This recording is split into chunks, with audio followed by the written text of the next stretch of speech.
Sam, and even the snow is frozen. It's cold, and with this big boy again, it is very comfortable in these temperatures. Ice. So, Happy New Year. Been a while. And I have a lot to say. Come here, sausage. So, you know,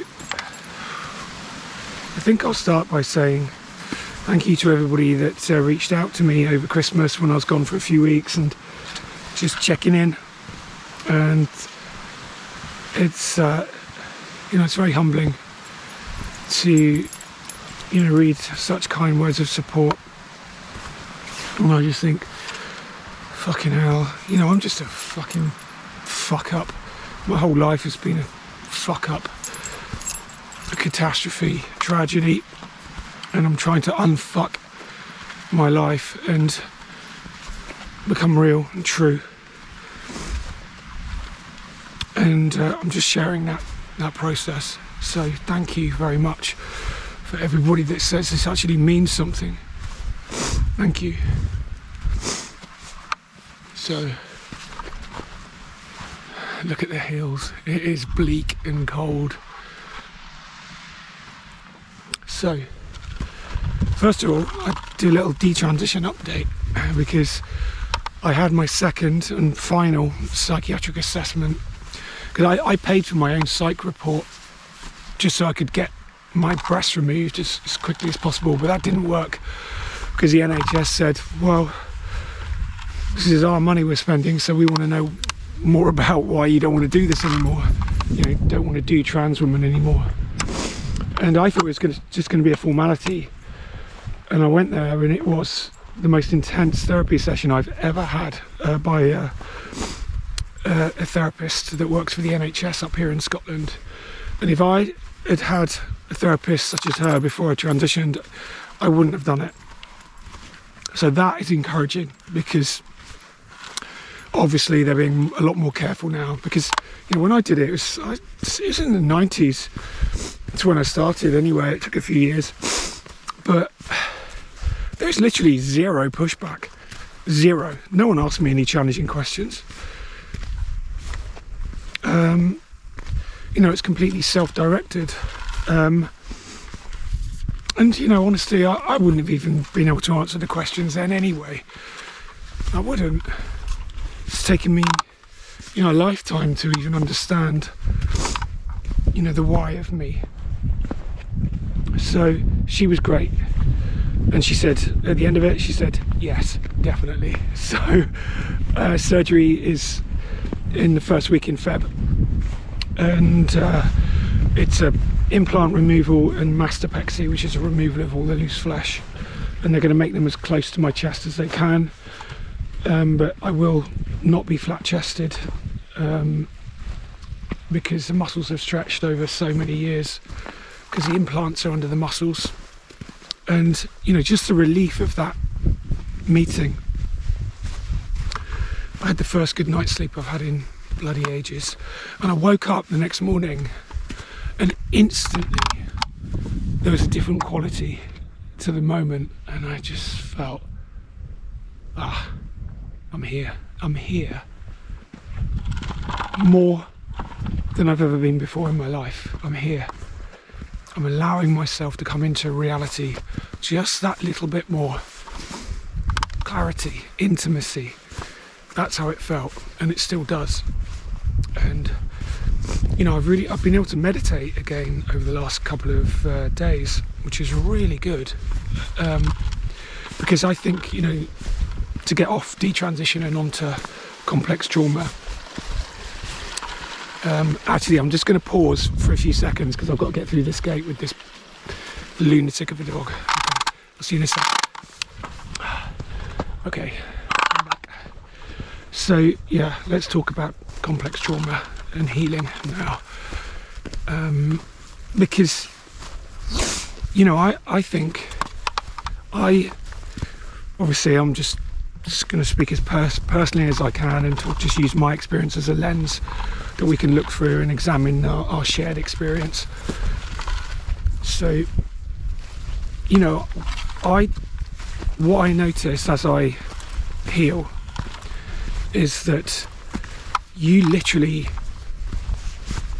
cannot and do not know the impact of what happened to you in an intimate way. You just can't, and it resolves into focus over a very long time, and you see the nuance and the detail and the heartbreak and the devastation of relational complex trauma in childhood and what it does to you. And it is that clarity is devastating in a few ways, a couple of ways. First of all, you can see what happened and what it did to you. And also you can see who you became. And that is a different kind of pain. That is a different kind of pain. And I find myself just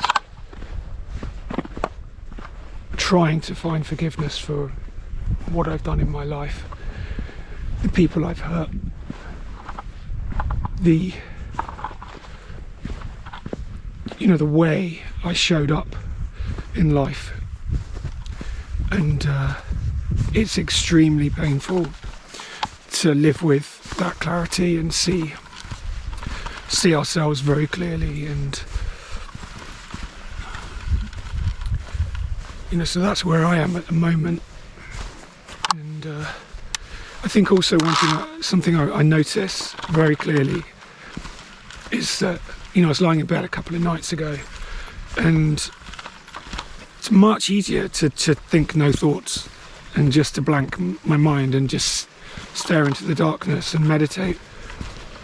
And I was doing that as I was lying in bed, but a thought presented itself to me. And it was, we are trapped in this paradoxical loop of strange, cruel,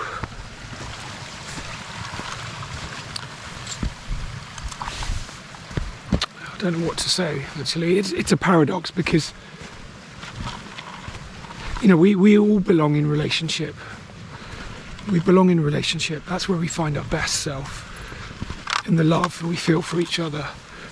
But because we don't have that as children, we grow up in this sort of refuge of self, and we become like withdrawn into ourselves, and it's the only thing we can really be certain of in the chaos and madness. It's like, okay, this is me.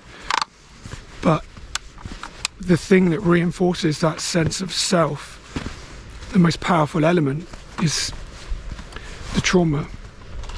So we're trapped in our refuge with the trauma, and to escape is to die. And so we're caught in this cruel paradox that if we want to heal and learn how to live in relationship and be happy and be at peace, we have to let go of an identity that was once our refuge and is now our prison, and we just have to let it go. And that is incredibly difficult because everything about us seems to reference the trauma. So how do you even let go? How do you get past yourself? I just think it takes a long time, and we have to suffer. We have to suffer and suffer and suffer and suffer. We have to suffer with such intensity and such self-hate, such frustration, that we literally become exhausted. And the only way is to just let go. That's what's happening to me. So I wake up some mornings with such clarity, and I see that, you know, what we fear the most is to become nothing. Is to become nothing, because our sense of identity is our primary reality. It's our place of safety. It's our place of certainty, and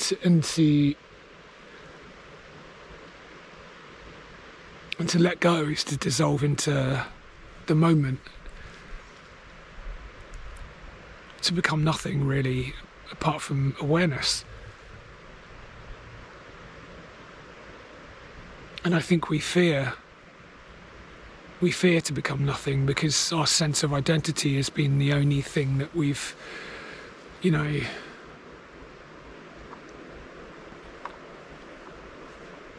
been able to hold on to. This is me. This is me. This is what happened. This is my rage and my pain and the injustice. But all of that just becomes frustration and self-hate. Like I said in a video, I think it's the last one actually, when you begin to see yourself clearly, you become transparent, and you see that everything about you is a strategy to manipulate, to feel safe, to cope. And it just doesn't work after that. All it does is it creates more pain. Every time you behave in the same way you've always behaved, it just creates pain. And so that's what I mean when I say that the pain just gets more and more and more intense. Frustration, the self-hate, because you realise so clearly that you are in the way of your own freedom. That's it. Surrender. Surrender. That's it. But can we surrender our need for retribution, for justice?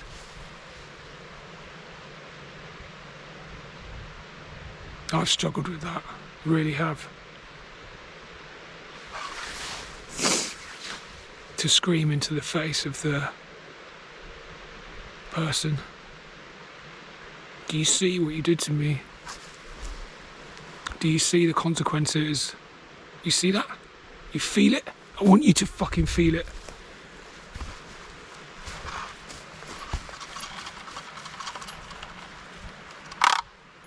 All of that has to be let go for your own health. For your own health.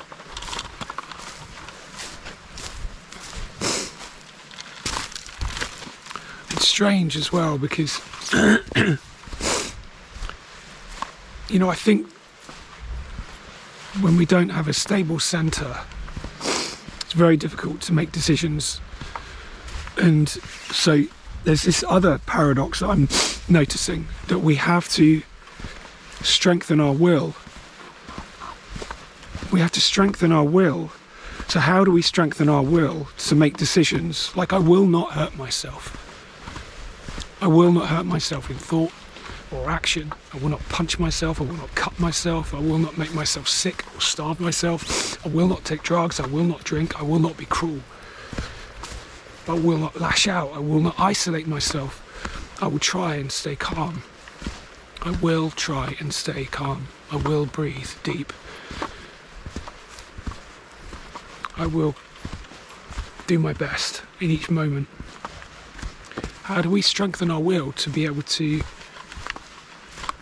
make those choices and stick to them, which is very difficult for anybody, let alone people who are unstable like us? How do we do that without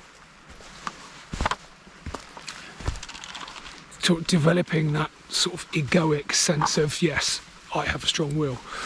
It's a very strange paradox, because in some sense we do have to let go of the personal sense of I and to dissolve into the moment, just to be able to be free of whatever happened to us and the consequences of how that lives in our lives. How do we do that but still develop a strong will? You know, I'm working this out as I go, so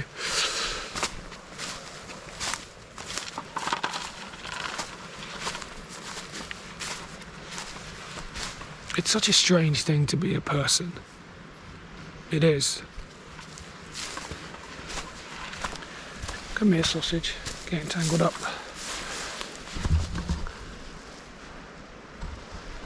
It's much easier to be a dog. Especially if you get a lovely human to look after you. Yeah, I'm just rambling really. I'm just rambling.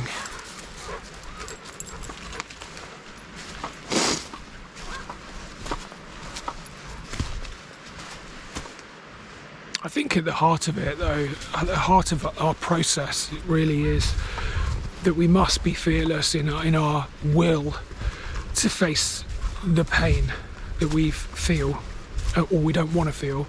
We have to be fearless, and that strengthens our will, because in a sense, if you are too scared to feel, you're too scared to feel the pain that defines your existence.